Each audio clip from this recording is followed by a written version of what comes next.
One of the most tenured and experienced trainers in the world joins our podcast today. He's worked with numerous legendary fighters, trainers, and has literally seen and done it all. We're honored to have one of the greatest boxing minds in front of us today. Please welcome Thell Torrence. Welcome to Title Unboxed. With more than 40 years of experience in the fight game, our host, Doug Ward, will be covering every corner of the ring as we get comfortable between the ropes. We'll talk with both the lesser knowns and the legends, discuss boxing's rich history and current state of the game. We'll also look at today's latest innovations, equipment breakdowns, and insights you won't uncover anywhere else. Join us now as we take a look inside Title Unboxed.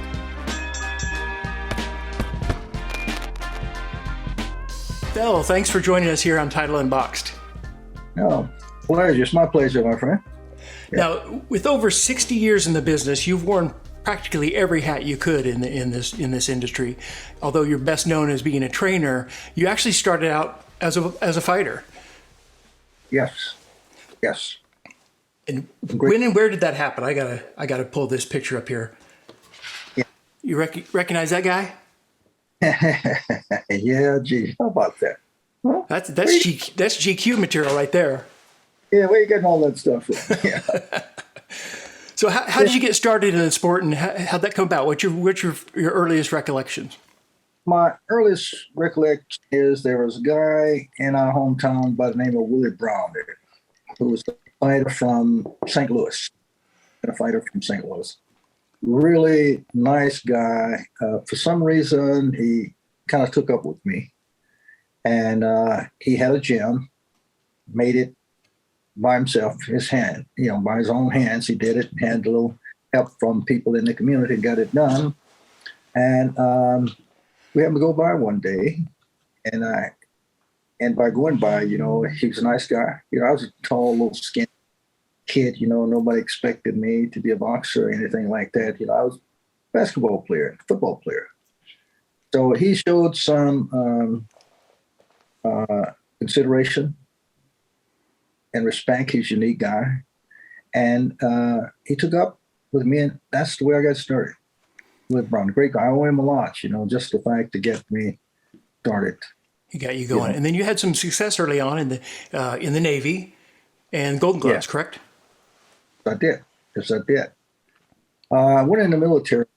I had scholarship after I got out of high school, mainly football and basketball, and that's what I look forward to. But no money. In those days, I didn't want to put the burden on my mother. I know she would have done everything she could, to make me succeed. But I decided the smartest thing to do, I had to talk with my brothers. And I thought the best thing to do at the time would be, I go in the military. I could best assist everybody. I was the oldest kid.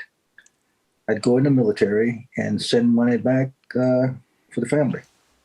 Long story short, that's what I did. And while I was in there, I met a lot of people, everything new for young, punk kid from, Camden, Arkansas, you know what I mean? All new to me. And so I ran into a lot of these guys here, and they had a boxing team, right in boot camp. In boot camp, they don't let you do that stuff. But one day you go try out. I went over to get it done, but nobody would box with me.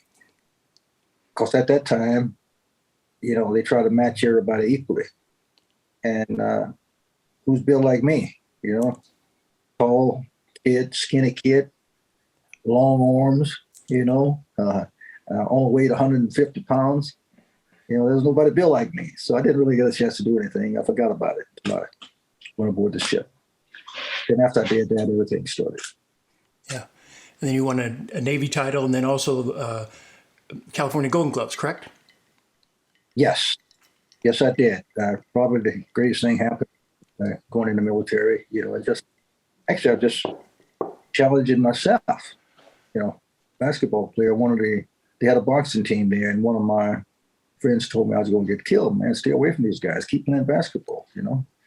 And I said, tell you what, I made a deal. I said, tell you what, if I get knocked out, I'll quit. And And I think all my buddies, man, they was hoping I get knocked out, because I was a pretty good basketball player. But I fooled all of them. I did get knocked out, and I said, well, when I lose, I'll quit. So I just kept doing it. So when I ended up, I had won the All-Navy, California Golden Gloves. At that time, it was the AAU, all those things I amateur I had won. And then when I did get beat, I said, I can't quit now. I got to get this guy. And so I chased him all over the world, this guy by the name of, I think it was Eddie Crook, who was the, I think, 56 Olympic champion. Yep. Yeah. And I chased him everywhere. When I did look up, he had went on. I couldn't go to the Olympics, because I was in the military, at the time, and I had my duties. I was on the ship overseas, but fortunately, he went on. It was Ed Crook, Muhammad Ali, the other kid from back east who was he was a champion. I think he was a Air Force champion. And I think he ended as a missioner back east somewhere. And his name escapes me right now. I'm sorry about that. But these guys won the Olympics. And after I finished military, playing basketball, things like that, got out, the rest is history. So did you turn, after the Navy, did you turn pro right away? No, after the Navy, I got out and went to the gym, just to kind of look around. I ran into a lot of the guys was at me because I had also won the California Golden Glove, the San Diego AAU, and things of that nature. And a lot of these managers were after me to turn pro. I didn't know anything about turning pro. I didn't know different from an amateur and a pro at that time. But I ran into a guy by the name of Eddie Futch. In the process, a lot of these other managers and boxing people that I'd speaking to, Jack McCall, there was a host of guys there. And a lot of them was really good guy. Jack was a very respectful guy. And I think Eddie might have even trained Jackie. I've been involved with Jackie at that point. And so these were probably the best people I knew. The personality was right for me, the attitude, and I started listening a bit to them. So finally, I hooked up with Eddie. He had one fighter at the time, a guy by the name of Don Jordan. Mm-hmm. And we're all in the together. And I started watching him and other guys. And I said, well, I think I can do this good. I just started progressing. And that's where I got started. That's where I met Eddie. Yeah. Like the other guys, I didn't know him. There was something unique about him that attracted me. In doing so, we got together and we stayed together for the next 46. Yeah, awesome. What gym did you train out of at that time? Yeah, there was a gym. I was in the Main Street gym, Main Street gym in Los Angeles, which was a good gym. Legendary. A lot of good. Oh, absolutely, man. Tombstone Smith, Johnny Smith, all of these fighters, the top champions were there. But I met Eddie at the Hoover Street gym in Southern California, who was owned by a guy by the name of Paul Matty from England, I think. And the guy that was running was Jake Shagru, an old Navy guy, Jake. And that's where I started training at. And that's where I met Eddie Futch there at that gym. And, he was a good guy. I watched him. He was neat. He didn't yell, He always had a same level voice. You know what I mean? And the things he said make sense. Yeah. Like There's a lot of guys when they train, they yell and they cuss and they slapping you around and pushing you around, but they're not teaching you anything. Right. But this a style, he was very clear, very thorough in what he did, and that kind of fit my style. And that's how we got started. So that's kind of what attracted you to him was mostly his personality and his teaching philosophy, his approach. Absolutely. Right. And his, he was a teacher. He was thorough, and a lot of things that he was teaching wasn't just boxing. It was kind of like, it's also the science, the skill, what you do, when you do it, how you do it, where you do it in the ring, things like that. That interests me because that's the way I came up in boxing. I want to know the basic fundamentals of everything that I got involved with. And those are things that interest me. And I found out early in my career, you cannot do calculus if you can't do plain old arithmetic. So you have to start with those basic fundamentals that we don't think mean very much. But that's the key to the success in boxing. That's where I started. Yeah, and that's important. I don't know that all coaches and trainers really understand the sport at the level to where it's important not to just know what you're doing and how to do it, but why you're doing it. Absolutely. And that's the key. And if you get kids, if you can interest in those basic fundamentals, if they have ability, there's no telling where they can go. Because they can adjust, they can learn.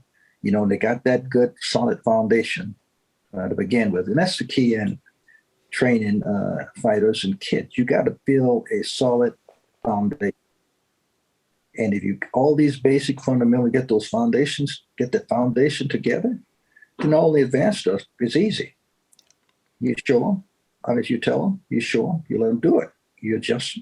You correct it, you perfect it, you have a little fun that way. That's where I got started. What do you think Eddie saw in you? Because he didn't just train any old fighter.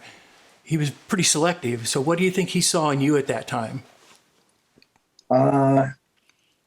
That's interesting, but I think it was probably my attitude as well, and my ability. That's what it's supposed. The things that he taught was the things that, I kind of enjoyed, you know what I mean? I understood, and I just grew from there. And he thought I was quite a talented young guy at the time because we had all the top fighters around. Don Jordan, all of my box, Don Jordan, Tombstone Smith, Charlie Powell, heavyweights and everything. And then because of his basic fundamental, I was able to deal with these lightweights as well as the heavyweights, and you got to have a good foundation. Otherwise, you're going to get your head torn off. And so I enjoyed that. And I think he probably recognized my ability early in my career. Mm-hmm. Yeah. And you turned pro in 1959. Fought at some legendary venues. I mean, Olympic Auditorium, early on at the Las Vegas Convention Center when it was fairly new, I think. Right, and the Hollywood Legion Stadium. Hollywood. Those legendary places at that time, man. And it was exciting. It was an exciting time. There was a lot of guys, Art Eric, and all these guys that you see on TV. To be in the environment for these guys. And I'd always want to learn as much as I can. I'd watch everybody, you know what I mean? I watched the good guys, the real technicians. And I also watched the guys that didn't do it so well. Sometimes I've heard coaches say, well, don't watch those guys. They don't know what they're doing. Okay, my concept was as long as I knew what was right, I could also recognize what was wrong. And I picked those little things out that was right and eliminated those things that were wrong. And it was kind of educational to me at the time. That makes a lot of sense. So, what was it like fighting at the Olympic Auditorium? Because at that time, it was kind of it was a heyday. I mean, you had the Danny Little Red Lopez, you had the Salvador Sanchez. I mean, everybody was cutting their teeth at that place. Anybody that was anybody. Yes, you're absolutely correct, man. The matchmaker was good down there. Don Jordan, before Don Jordan, there was another. I can't think of the other matchmaker who was a legendary guy as well out there, as a matchmaker. But they had good, legendary people, and it was exciting, to go and watch and see. And the most amazing thing, most of these guys were technicians. They wasn't just fighters and sluggers. You had to learn those fundamentals. How you box a slugger. You fight a boxer. All those little things that you learn early in your life and they stick with you, which would give you a program to fight in its style. And it was good for me. I got a chance to look at all of these legendary and talented guys and tweak everything that I was doing. And Eddie was, he's up on it because he was way ahead of me, and that's the way you talk. He was a good teacher. He wasn't yelling or screamer. He's a good guy, and I learned a lot from him as well as other guys. Yeah. But it was kind of a finisher. I started with a guy earlier, Willie Brown, and I don't want to leave him out. This guy that got me started, he's a real fundamentalist. I'm so thankful today that I had guys with these abilities. And I got them early before I got a chance to get with everybody else. I was able to learn the basic fundamentals of boxing early with Willie Brown. And then once I did, like I say, I was a football player and basketball player. But then I started boxing. I run into a guy like Eddie Futch, who focused on the techniques, and that just kept me growing, kept my mind wide open, kept me interested in what's going on.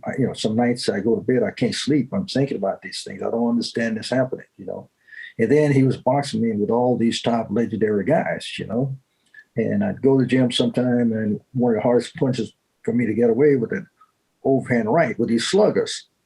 I couldn't sleep. I wake up in the night, how do I get hit with this shot?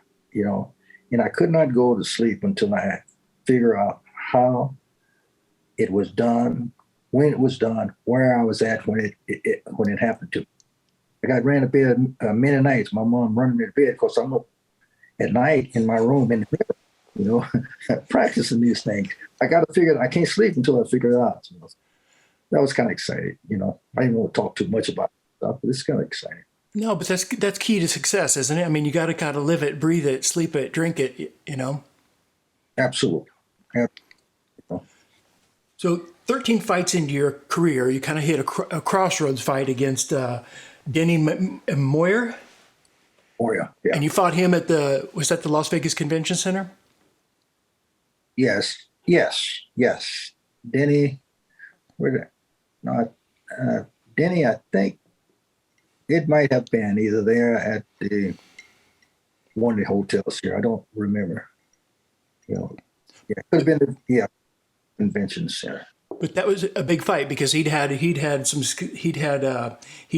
fought who was it? Sugar Ray Robinson, Emil Griffith. He beat both of those guys before that fight with you, right? Yes. At that time, this kid was quite a fighter. He was quite. Everybody thought Eddie was putting me in over my head with Denny. He was a good, clever boxer. But one thing, I'd always trust Eddie. I always figured anybody he put me in with, I figured I was supposed to beat them. Mm-hmm. He thought I could do it. I always figured I could do it. Or I would find a way to get it done. Things that I suffered from at that time, the inability to box, to get fights. You know what I mean? You couldn't make a living. You know, either they don't want to fight you, they work it out first about you, and you travel these places, you get there, you know, all of a sudden we find out who it is, no fight. You know, at the time we did that, and so I had to take a job. You know, I was working, I was training every day, I was going to school. I just couldn't waste time because I didn't know if I was going to make it. It was a tough time in my life. I didn't know whether I could boxing, you know, and take care of my family. I got married at that time, take care of my family. And so I had to take a job. And so I couldn't afford to take off my job, you know, because God makes some money, but yet fight come up, you want to fight, you know, and sometimes you know, went there ill prepared, but I was a puncher, and I figured if I hit you, I'm gonna get you out, you see. But one of the greatest education that I found out, some of these guys don't want to go. They don't go. The greatest, well, if you can hit them, if they don't want to get knocked out, they'll find a way to keep them get knocked out. And that was such an education in that, because you gotta always be prepared. You know, you can't expect, it's like life. You can't go out and expect things to happen a certain way. I'm gonna go out and hit this guy and knock him out. No, not gonna happen. Sometime. But sometime, if these guys are only concerned is going the distance, and if you're not prepared 100% to go that distance, tide's going to turn. And that was an education in itself, you know. That was part of the learning process. So it was quite, I got quite an education out this point. Well, and that fight was back and forth throughout the whole distance, and I guess he knocked you down in the last 10 seconds, and that was the deciding factor. And yes, that's broke what my you're getting heart. at. Yeah. All right, man. I thought it was one of my easiest fights, but at that time, if you throw a right hand with me, you're gonna get hit with a polo. And I hit him a couple of times, and that's why I gave him so much respect. He fainted, and I went to do it with the throw the bolo. He didn't come. He stuck out of the jab and catch you off balance, and he threw it overhand right. I sit right down on my pants, and I looked up. Then I remembered Eddie would always tell me about that bolo, you know, but nobody else knew how to get away from it. And so that was the greatest education I learned. I got out, you know, of course I went on with the distance, but that was probably the greatest lesson in boxing with this guy, with those kind of things. You learn more from those kind of things than you do, you know, winning and knocking everybody out in some cases. Yeah, totally true. You would learn more from some of your losses and the more difficult fights than you do the ones you just coast through and have the most success with. Absolutely. Absolutely. So that broke your heart, but it didn't stop you from boxing. You kept on fighting for a few more fights. And then what was the end point for you? What made you decide, okay, I'm gonna give this up? And did you know right away that you were going to become a trainer, or did that kind of transition just evolve? Well, I know I'm going to do something because I was always kind of a teacher. You know, if I wasn't teaching boxing, I was teaching basketball, I was teaching football, or something like that. Boy Scouts, teaching the kids something. You know, I always felt if you're fortunate enough to have something, you benefit more when you give it to somebody else. You know what I mean? And especially those people who are interested in it. And if they took it, get an education out of it, you haven't lost. You still win. You know, if you give it some way and you see the success and benefit through other people, you do that. So I continue to do that. Box, slowly wean myself away from football and basketball and just focus on boxing. At that time, I was still training, you know, going to the gym, playing basketball. Eddie was always on me about it. If I concentrate on boxing, I could do anything in this world. But I was boxing, I played basketball, I went to school at night. I worked a full-time job through the day. I learned early in my career, in my life, one of the most important assets that we have is time. Don't waste time. So I have always, up until today, tried to schedule all my time where it's not wasted.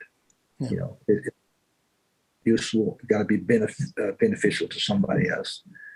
So that stuck with me. One of the great education I got, being a youngster at that time. Do you remember who the first really successful fighter you trained was? I think one of the fighters I got the most thrill out, because I'd start all my kids off right from the very beginning. You know what I mean? And I learned early in my life that the basic fundamentals of the greatest thing, the greatest asset, not only for me, but for my fighters. And I started with a kid, a lot of kids that were in trouble at the time. And the one that stick out in my mind is a kid by the name of Kenny Kroom. Kenny Kroom was 12 years old, 11 or 12 years old. His mother brought him to the gym. And she said to me, "Mr. Torrence, I don't know what to do with this boy. He's always in trouble." And mainly things like fighting, problems like that. And I looked at him, and he was all excited about the gym at the time, what was going on in the gym. I said, "Do you want to box, boy?" He said, "Yes, sir." Nobody could do anything with him. So I looked right at him. I put him, I said, "Listen to me. If you want to box, I'll teach you to be the best boxer in this gym. But you got to listen to everything I say. You got to be here when I say be here. You got to do what I say do, when I say do it, how I say do it. If not, I don't only want you. I don't not only want you in the gym. I don't want you in the gym. Not only in the gym. I don't want you on the block. I said, I don't want you inside of the gym. If you're not going to follow these directions, I don't want you close to it." And so he looked at me and said, "Mr. Torrence, I'll do it." So I took that kid in the gym and made his family proud, made him proud. He won everything, all through the juniors, open golden gloves. He went to the nationals. He's around with guys like Kenny Kroom, Ray Leonard, Tommy Hearn, these guys. And so he was so successful. Then he just not only changed his life, he changed the other guys' life. And I found this kid, he's a teacher himself, and they listened to him. And so he made some major contribution to the other kid. And then after him, there was kids like Pete McIntyre, Monroe Brooks, and all the kids that we started with, they all won the Golden Gloves. They all had to win something. And at one time, I remember taking kids to the national. We had 11 winners out of 12 fights up to the Golden Glove, to the national. So it worked. After him, he brought other guys, and they were Cunny Swift. There was Marty Monroe. There was a host of them. I can't call the names. I should have got a lot of these names for you before we start talking. Sure. But anyway, it was kind of exciting, and it was educational for me, and it was training for these guys. I was a real disciplinarian, I'll put it that way. I didn't talk a lot, talking more now than I usually do, but I just programmed the kids follow, and it's like if you set certain standards, you don't have to keep repeating these basic fundamentals. And kids they learn from the other kids, and then if they're successful, the other guys won't be successful. It worked out.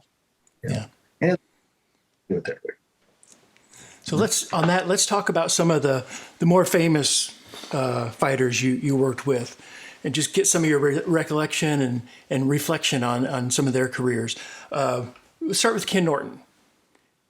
He said once that I think an interview asked him if he had any regrets, and he says he just wished he had tried harder. Yes, right. Now, Ken Norton was a unique guy. You know, he walked in the gym with a guy by the name with Ken Norton, Art Davis, Richard Steele, Art Miles. These guys walked in the gym at the same time, and they all got started. That's where they started their career. But Ken was a unique guy, big, tough guy. At that time, Eddie was there with me. I had two guys, Henry Davis, who was a good fighter himself, did most of his fighting out of Hawaii. Then there were Eddie Futch, who came in out of Detroit here. And that was our group, And Ken Norton, I think I had Ken first. With Henry Davis, then with me, and then Eddie came in. And then one thing after the other. Eddie was the master. I had a lot of respect for Eddie. And we put together a good program. And the program that we had was kind of a consistent program. It's difficult to bring these guys in. But once they get in, it was a little different and unique from anything else. And we had a lot of success with Ken. Has a lot of history with Ken Norton, I'll put it that way. Yeah. Ken, strong guy, punch, fought a lot of them. Good athlete, good athlete, Ken, yeah. Fought Ali. Ken fought a lot of them, yes. I meant to have a list of all these guys, but I got tied up and didn't do it, so. All good. A lot of respect for Ken Norton. Hedgeman Lewis was another kid from Detroit, came in. They all came in as youngsters, and they started, Hedge started in Detroit with Luther Burgess, who was also one of Eddie's fighters. And the key was we kept them in that mold. You see, with the if they understood those basic fundamentals and kind of in the mold we're in, we didn't have to go back and retrain everybody. We just started where they are. And so we had a lot of good success with Kenny, Ken Norton, Hedgeman Lewis, Monroe Brooks was another one of them. Richard Steele. There's a whole host of them. I can't think of the name of them.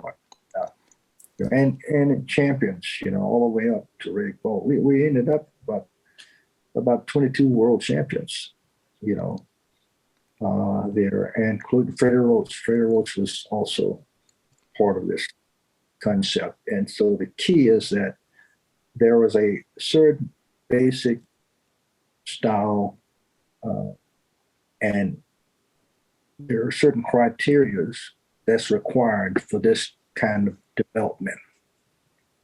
And that's why we are this, because we are where we are today, because that's the way it happened, So let's talk about Riddick Bowe. You took over lead second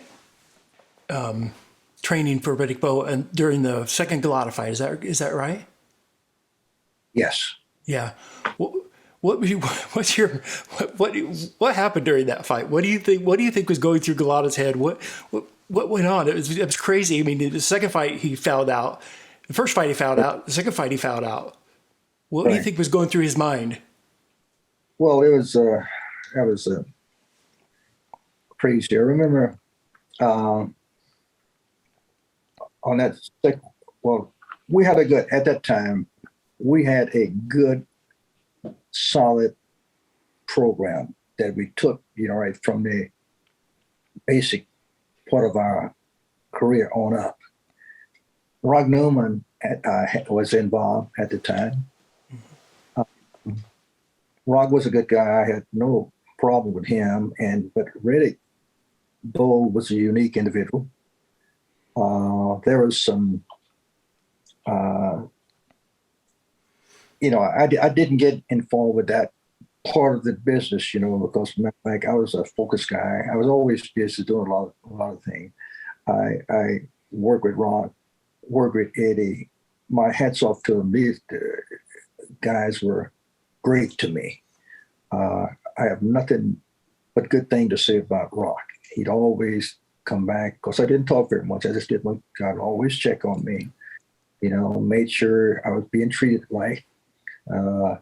Always want to know how much did I get paid. And if he thought I should have more, he'd always give me some more. I didn't ask for much. Sometimes I know I'm okay, I don't need, he'd always give me a little more, he was, I got to say, the guy was quite satisfied with the success that we were having. Okay. The Riddick Bowe fight, I'll tell you a little thing about the Riddick Bowe fight. Rock and Eddie would always get together who the next opponent is.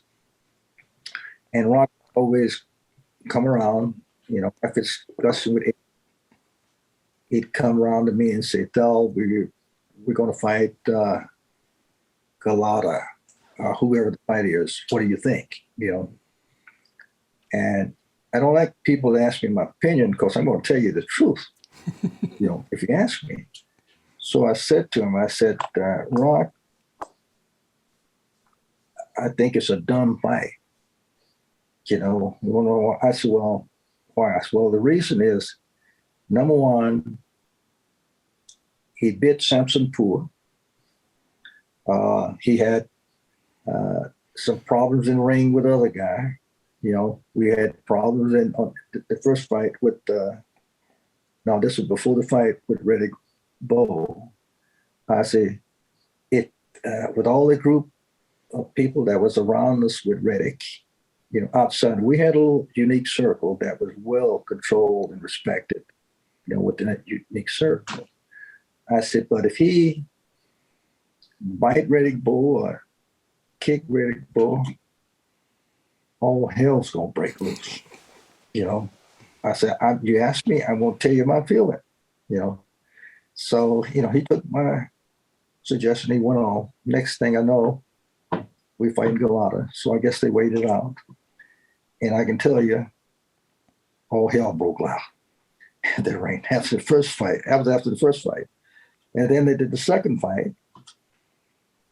Same thing happening in the second fight. It was unlike anything that you can imagine. Bizarre. It was different. The crowd, everything, just being at ringside, sitting, looking at what was going on, it was different, and Riddick, I didn't think Riddick was having the trouble with him. But on the second fight, when Rock came around, asked about the second fight, I told him I didn't think it was a good fight. But at the time I was leaving, I was going to England. I had a kid, Justin Juco was fighting, I think, a kid from Canada.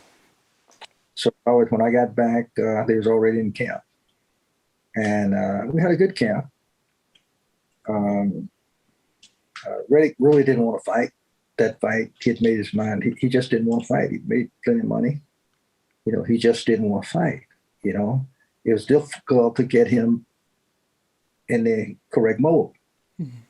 Right, but there were some obligations that I guess everybody had to live up to. And that's why we went on with the second Galata fight. And rest of it history. I mean, talk about, but it was, But Eddie was not at the second fight. He was not at the second fight. But we still had a good camp. Things went well. But that crowd was something that I'd never seen before. It got out of hand, I'll put it that way. Yeah. I remember sitting at ringside.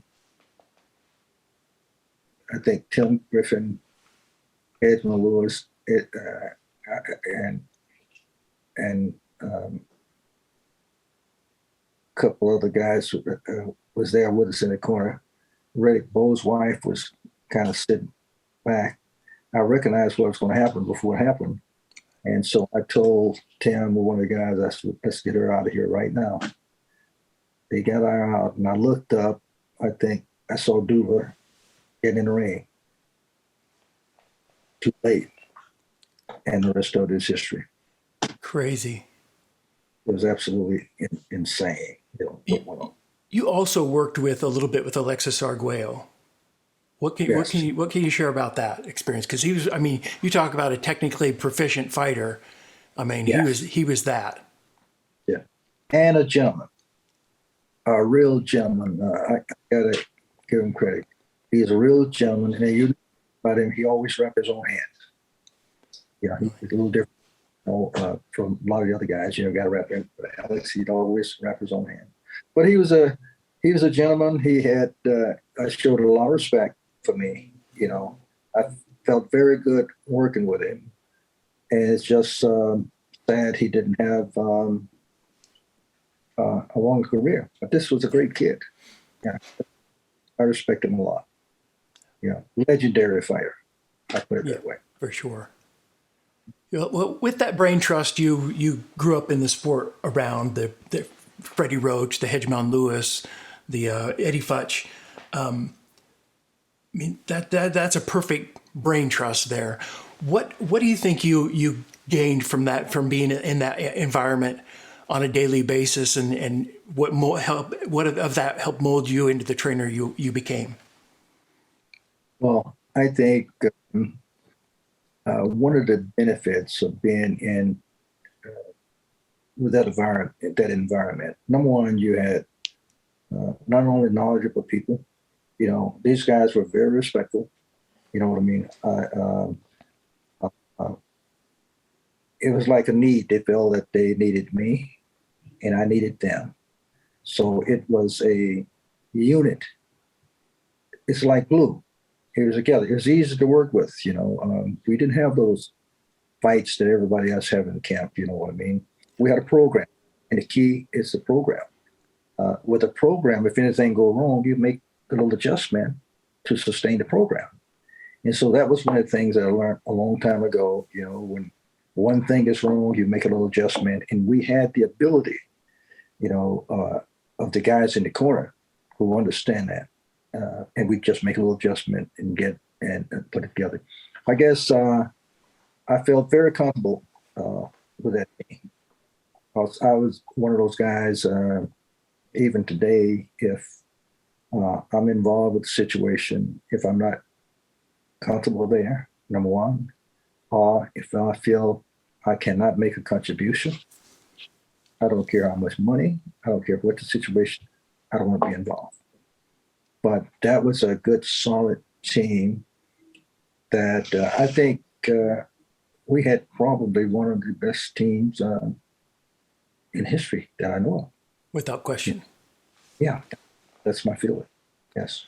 So being fortunate enough to have a trainer that you connected with on such a emotional, psychological level, what should a young fighter or even a seasoned fighter be looking for in a trainer and a coach, whether they're scouting them out to begin with or just if that's not quite gelling, what should they be looking at? I think there's a couple of things. Number one, the coach's ability to teach. There are some fighters, some coaches, you know, they are good fighters, you know what I mean? They are good motivators, but they're not good teachers. I think one of the things you need to look for is a teacher first, you know. Then after that, I think a motivator would be good. Someone to motivate you. And that doesn't mean to motivate you. That means you got to yell, you got to scream, you got to slap them in the face in the corner, and things like that. No, the key is you got to understand the people you're working with. You got to know what button to turn them on, what button to turn them off. And it doesn't necessarily mean you got to yell and cuss the guys. You just got to understand those things, because that didn't work with me. If you yell and scream at me, that doesn't turn me on. If you talk to me and explain to me what to do, when to do it, how to do it, where to do it at, be serious and your project, that motivates me. But there are some other kids that need that yelling and screaming to get them going. Some coaches, they yell for different reasons. A lot of time because they don't know what to do or what to say. They cover it up with that kind of stuff. But I always felt, if you know what's going on, first you got to explain to the kid. You got to understand it. If you understand what to do, when to do it, how to do it, then I'm going to motivate you a bit to get it. And if you have some success, you'll continue to grow, and there are other things I can add to adjust what you're doing. It's a teaching method that doesn't work for everybody, but we have success doing it. Yeah. On the flip side, I don't really know that we have the good apprenticeship programs like you were brought up in. So what advice, we have YouTube, we have the internet and all that, but what I know this is a broad question, but is there any advice you can give to new or veteran coaches on how to become a better trainer? Well, I'd say number one is you got to have a subject that has a need for what you're doing. If you got a guy that don't want to be a fighter, you can tell him all the great things in the world. He's not going to be a fighter. But if you can get some of these kids, and I've had them who look like anything but a fighter, but you can get them going and motivated. I'll find out some of these little skinny kids, look like if you yell at them, blow them, they'd fall down. I found out these are some of the guttest, toughest little kids in the world. It's just a matter of motivating them, find out what makes them a tick, to get them going. And once they get started, you have to teach them, you have to explain it to them clearly, you have to motivate them, and you have to reinforce that, you see. But it's good to show, you show. First thing you do, you tell them. Then you show them how to do it. Then you let them do it yourself. Then you make those little adjustments. And then once they get that going, you got to have another piece of that puzzle to put together. You have to keep putting it together so they'll keep growing. It's like teaching a class. And if you get a good student who want to do it, man, you're home free. And if you get the right kind of kid, a lot of times these kids would do things that a lot of people think they don't have the ability to do it. But if they want to do it, they work. And number one, respect is another word I left out, is very, very important. You got to have the respect. Yeah, I know it's hard in your position, and even in the industry, I get so busy I can't watch every fight. But I know we saw you in Caleb Plant's corner here recently. Are there any fighters out there right now that you look at and you go, okay, that guy is well schooled. That trainer obviously knows what he's doing, and the fighter that you get kind of excited to watch? Yeah, there are some fighters right now. Offhand, I can't pick out anyone. If I could hear the name, I'll tell you about it. But there are some very good, talented kids out there right now. I see them out there. What I look at when I look at kids, I look at their ability and their potential. what they can do, what you need to adjust to make them better in life, and the limit that they can go with that. There's some good trainers out there as well, and there's not some not so good trainers out there, but it's important to. It's like putting together a package. You just you just have to get it together. And if you get those sorts together, you have a chance to really make it. There's some good fighters out there. I don't watch as much boxing as I used to. But if I see something unique and talented by a kid, it motivates me to watch. Well, let's talk about Caleb specifically then, because I saw you. I think I was watching All Access and saw you first working in camp there. What drew you to that, to being involved with him, and I think you played an advisory role there. What is your assessment of the fight and how it kind of unfolded? Yeah. Well, what drew me to Caleb is Justin Gambra, who's his friend, for years, life. He, one of the kids that worked with me and lived in my building as well. He's a good kid, and he's the one that called me to the attention of Caleb. And I think he's back in Tennessee. And when Caleb came to Las Vegas, he came to my office. And I had a chance to meet the kid there. And such a honest, respectable kid. I was touched,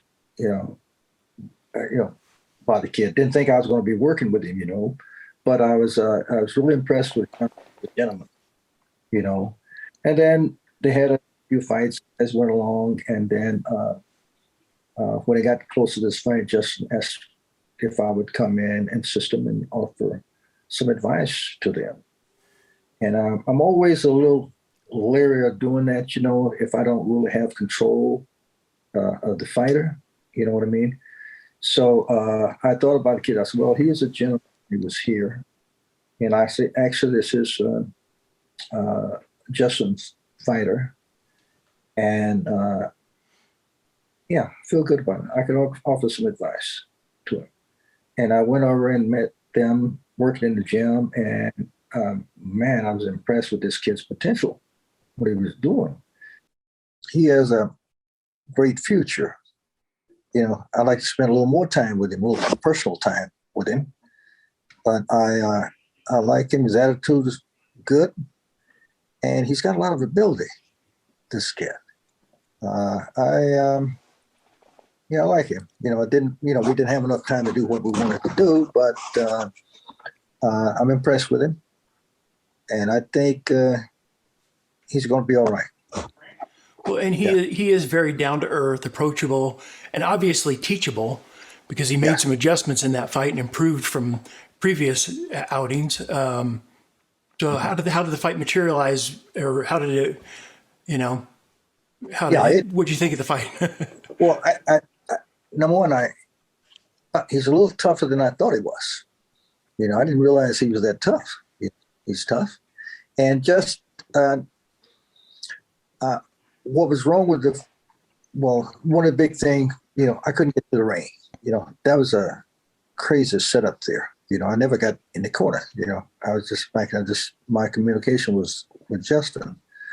But what I see from the fight, he fought the fight too close to the rope. And that was the point I was trying to get over to Justin, that he needed to get to the center of the ring, which was part of the program.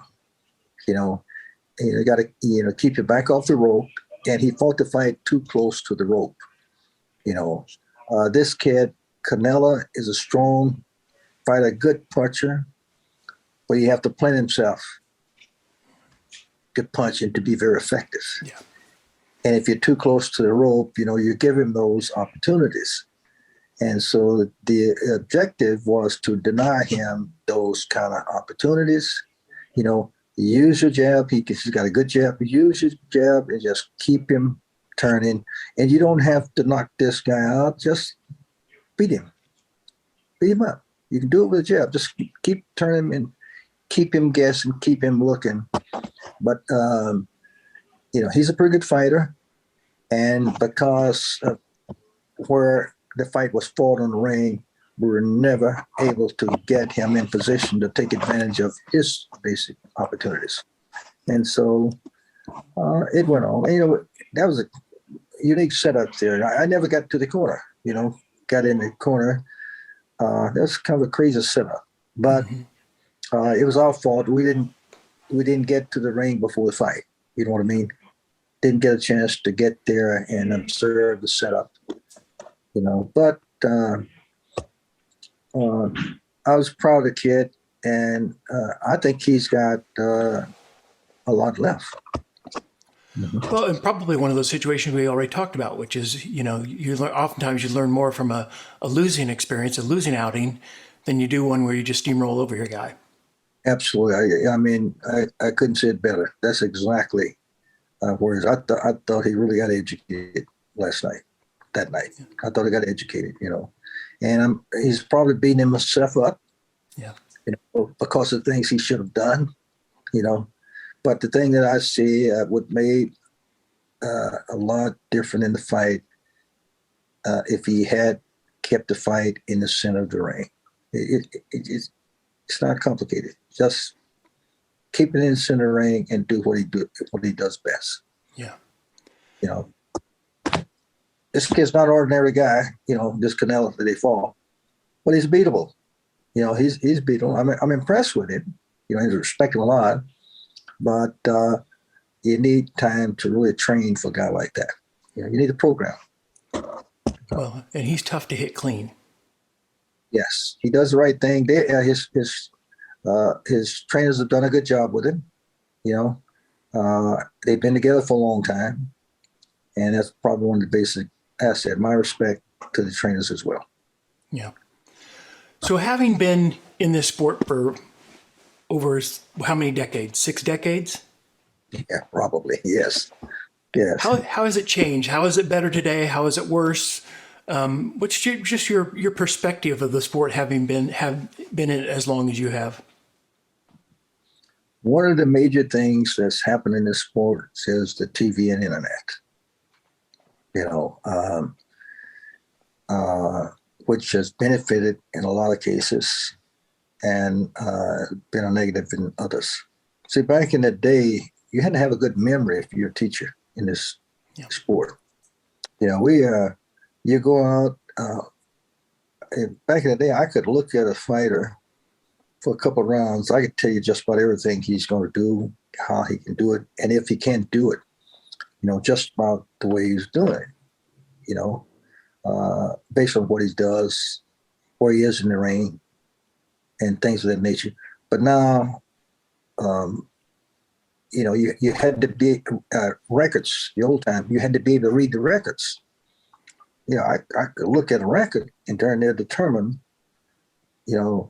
what style this guy is fighting, the fighters he can't beat, the one he have trouble with, But now, everything's on the internet.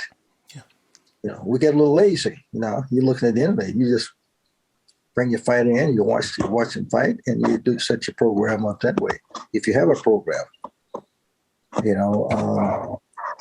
sometimes we take everything for granted, But if you're going to fight someone, you need to know all the who, what, whens, and why, and how. Study the fighter to get it done. And I think one of the greatest things, to answer your questions, has been the internet, dietary programs, you know what I mean? Mm-hmm. How fighters eat, how they rest, how they train. Those are some of the great things that happen. A lot of it, we didn't have a lot of those benefits, years ago. But that's been one of the greatest benefits, I think. Yeah. Diet, the way they train, what we're missing and losing is the technical part of the sports. We don't have the teachers now that we had years ago. There were a lot of great teachers. Now you can count them on your hands right now. The one. Yeah. Not saying that not still some good ones around. They are. You know what I mean? But years ago, we had a lot of fighters. We had a lot of good teachers. But most of the teachers they're dying off. Yeah. It's unfortunate. Absolutely. It certainly is. Thell, I know you're very selective with your time. Appreciate you sitting down with us. What do you got going on next that you're excited about? Well, I'm doing a few promotions as well. You know what I mean? I've had a promoter's license for a while. Not only do I train, manage, promote fighters, I've always felt you got to be qualified in sports. Mm-hmm. Good. Well, it'll be good to have you on the promotional side too. The better promoters out there, the better for the sport. Yes, yes, it's good. It's sad to do it that way, before, you had fighters, you can get fights for your fighters, but you didn't have a good fighter if you didn't want to give him up to a promoter and end up out of business with him, Now there's a situation where you can kind of market, promote your own fighter right now. Got the funds behind you. Yes. Well, again, Thell, thank you for your achievements, for sharing some of that with us, your investment in the sport. And your commitment is obvious, and your ring IQ is something special. And I hope that it won't be lost on future fighters and trainers. Thank you very much. I hope it will not either. This is a great game. It ain't just about fighting. It's boxing. It's the skill, the techniques, the things you learn. That's where you get the pleasure out of it. And you take a fight, if you see him develop, man, that's something you can pay for. Yeah, that's the beauty of the sport. Absolutely, it is. Right. Bill, thanks again. Thanks for joining us. Thank you for your time. Appreciate you. Doug, it's my pleasure, my friend. Take care. You have a good day. Thank you. Thank you for watching this episode of Title Unboxed. If you're anything like me, you can never get too much boxing. So if you'd like to watch more episodes, you can find us on Spotify, Apple Podcasts, and our Title Boxing YouTube page.